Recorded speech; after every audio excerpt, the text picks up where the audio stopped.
mempersembahkan renungan santapan rohani, terjemahan dari renungan Our Daily Bread.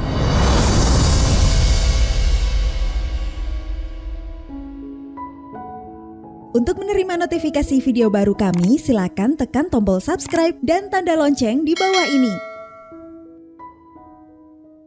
Sahabat ODB, pembacaan Alkitab hari ini terambil dari Lukas pasal yang kedua ayat yang pertama sampai dengan ayat yang ketujuh. Lukas pasal yang kedua ayat yang pertama sampai dengan ayat yang ketujuh. Kelahiran Yesus.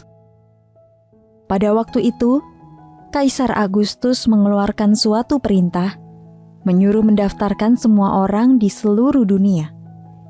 Inilah pendaftaran yang pertama kali diadakan sewaktu Kirenius menjadi wali negeri di Syria. Maka pergilah semua orang mendaftarkan diri, masing-masing di kotanya sendiri.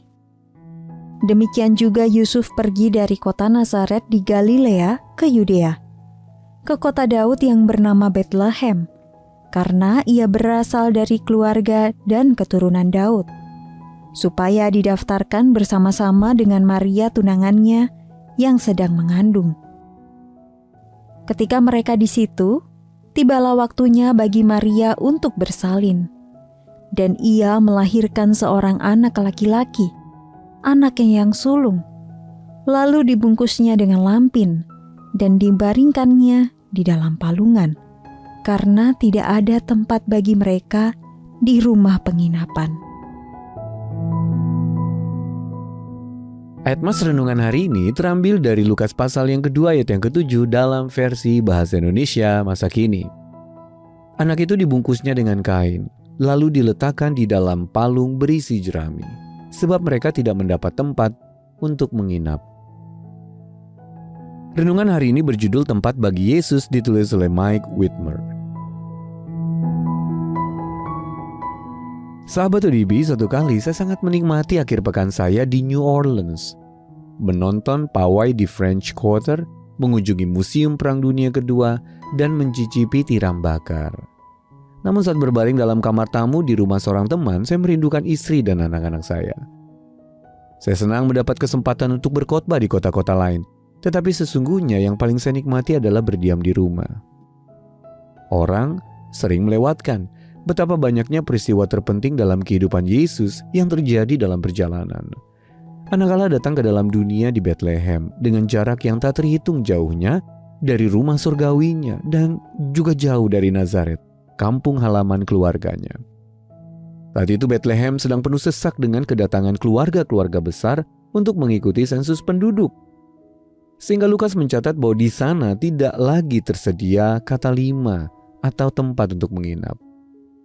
Apa yang tidak tersedia saat kelahiran Yesus akhirnya tersedia pada saat menjelang kematiannya, ketika Yesus membawa murid-muridnya ke Yerusalem. Dia menyuruh Petrus dan Yohanes untuk menyiapkan perjamuan Paskah mereka.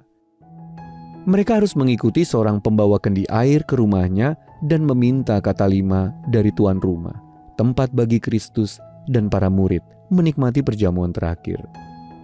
Di sana, di dalam ruangan yang mereka pinjam, Yesus menetapkan apa yang sekarang disebut perjamuan kudus, yang mengantisipasi penyalibannya yang akan terjadi.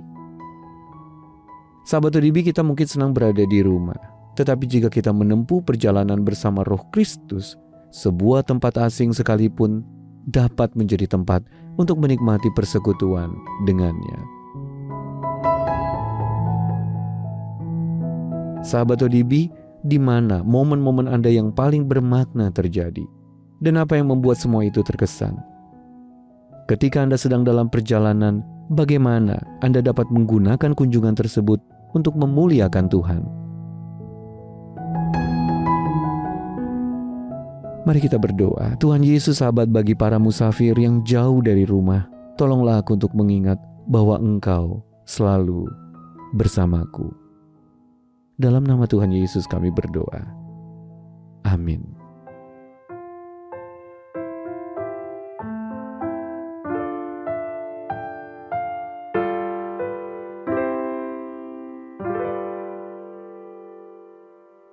Domba Allah aku datang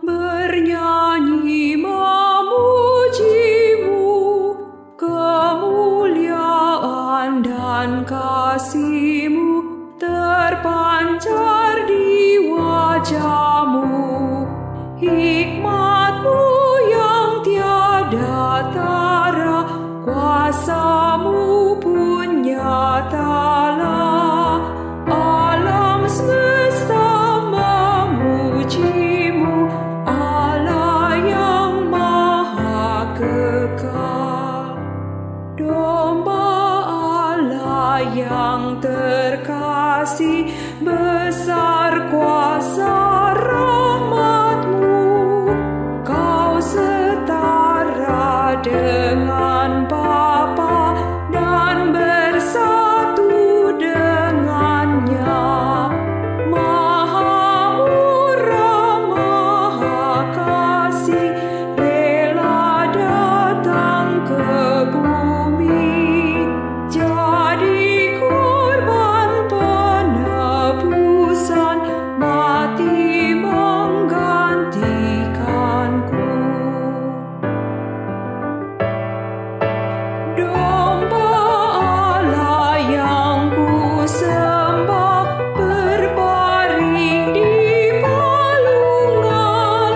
Dunia ini yang Kau cipta, tak beri tempat padamu.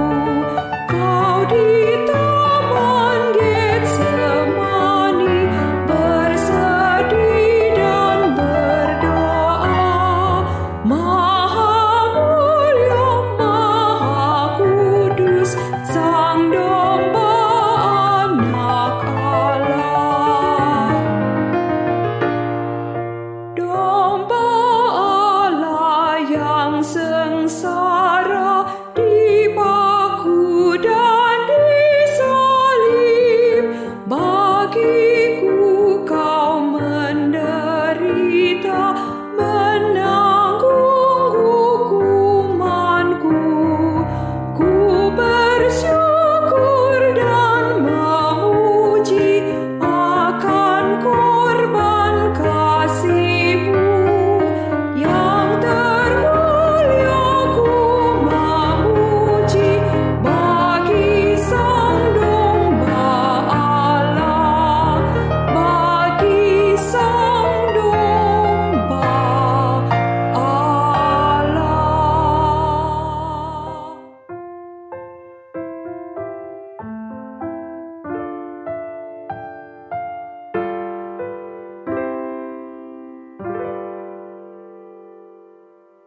Domba Allah, aku datang bernyanyi memuji-Mu. Kemuliaan dan kasih-Mu terpancar di wajah-Mu. Hikmat-Mu yang tiada tara, kuasa-Mu pun nyatalah. Alam semesta memuji-Mu, Allah yang maha kekal. Domba Allah yang terkasih, besar kuasa rahmat-Mu. Kau setara dengan Bapa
kita.